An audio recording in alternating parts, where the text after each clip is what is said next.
அன்புக்குரிய தேவ பிள்ளைகளே, ஆண்டவராக இயேசு கிறிஸ்துவின் நாமத்தினால உங்களை வாழ்த்துகிறேன். தினம் ஒரு தூதன் வழியாக உங்களை சந்திப்பதில் மிகவும் சந்தோஷப்படுகிறேன். இந்த நாளிலே பிரசங்கி 8:4 ராஜாவின் வார்த்தை எங்கேயோ அங்கே அதிகாரம் உண்டு என்று அருமையான பிரசங்கி சொல்லுகிறார். ராஜாவின் வார்த்தையில் என்ன இருக்கிறதாம்? அதிகாரம் இருக்கிறது என்று. அப்போ ராஜாவின் வார்த்தைக்கு மீறி ஒருவரும் எதிர்த்து நிற்பதற்கு அங்கே யாருக்குமே அதிகாரம் கிடையாது.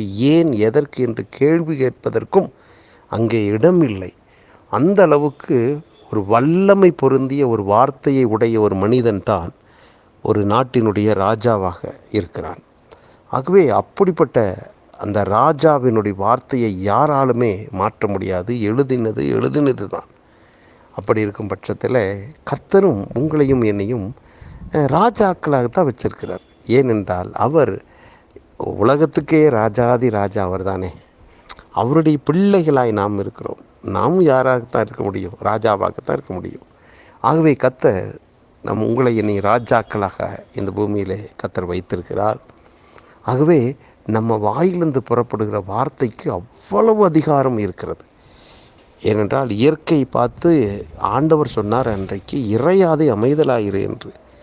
அந்த வார்த்தையை, அந்த சம்பவத்தில் ஆண்டவர் கேட்குறாரு, நீ ஏன் இப்படி பயப்பட்டீங்க? உங்களுக்கு விசுவாசம் இல்லாமல் போயிட்டுன்னு. அவர் அங்கே தலையினை வச்சு நித்திரையாய் தூங்கிட்டு இருக்கிறாரு. என்ன காரணம்? பிள்ளைகள் என்ன செய்வாங்க அப்படின்னு வெயிட் பண்ணி பார்த்தார். இயற்கை மேல் அதிகாரத்தை செலுத்துவாங்களான்னு பார்த்தார். ஒவ்வொருத்தரும் செலுத்தலை, பயந்துட்டாங்க.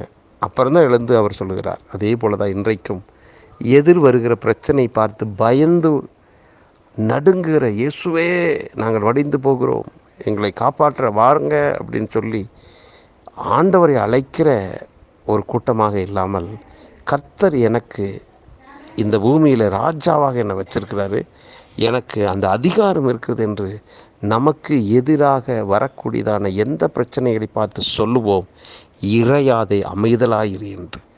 இயேசு கிறிஸ்துவின் நாமத்தினால் அந்த வார்த்தையை பயன்படுத்துகிற போது அந்த வார்த்தைக்கு அவ்வளோ வல்லமை இருக்கிறபடினால் அந்த காரியம் கட்டுப்பட்டு தான் போகும். இயற்கையே கட்டுப்படும். ஆகவே எந்த மனிதன் மூலமாகவோ, எந்த மந்திர தந்திரங்கள் மூலமாகவோ, எந்த விதத்தில் நமக்கு எதிராக வார்த்தைகள் வந்தாலும், யார் எழும்பினாலும் அவர்களுக்கு எதிராக கர்த்தருடைய நாமத்தினால வார்த்தையை சொல்லுவோம். இறையாதே அமைதலாயிரு என்று சொல்லுவோம். பிரச்சனைக்கு ஏற்றபடி சொல்லுவோம். நோயை பார்த்து பேசுவோம், பேயை பார்த்து பேசுவோம், எதிராக இருக்கிற சூழ்நிலையை பார்த்து பேசுவோம். அது அடங்கும், நிச்சயமாக அடங்கும். ஏனென்றால் நாம் பயன்படுத்துகிற வார்த்தை கர்த்தருடைய வார்த்தை. நாம் யார்? நாம் ராஜாக்களாக இருக்கிறோம். ஆகவே இந்த வார்த்தையை ஏற்றுக்கொண்டு விசுவாசத்தோடு இந்த காரியத்தை செயல்படுத்துங்கள், வெற்றி அடைவீர்கள் நிச்சயமாக. ஜெபிக்கலாம். நல்ல பிதாவே, நீர் ஆண்டவரே, அருமையான சாலமோன் பிரசங்கிக்கு கர்த்தர் கொடுத்த நல்ல வெளிச்சத்துக்காக நன்றி. எங்களை ராஜாக்களாக வைத்திருக்கிறீர். ராஜாவுக்கு ஒரு அதிகாரம் இருக்குது. அந்த வார்த்தைக்கு அவ்வளோ வல்லமை இருக்குது என்று எங்களுக்கு தெரியுமப்பா. ஆகவே அந்த வார்த்தையை நாங்களும் அது உணர்ந்தவர்களாய் உம்முடைய நாமத்தினால் பயன்படுத்தி ஒவ்வொரு விஷயத்திலும் நாங்கள் வெற்றி மேல் வெற்றி அடைந்து உங்கள் நாமத்தை நாங்கள் மகிமைப்படுத்துகிறோம். இந்த வார்த்தை கேட்டுக்கொண்டிருக்கிற ஒவ்வொருவரையும் மனதார வாழ்த்துகிறேன், ஆசீர்வதிக்கிறேன். அவர்கள் ஜெயிக்கிறவர்களாக, முற்றிலும் ஜெயங்கொள்கிறாய் வாழ்ந்து சுகித்திருப்பார்களாக. இயேசு கிறிஸ்துவின் நாமத்தை ஜெபிக்கிறேன் நல்ல பிதாவே, ஆமென்.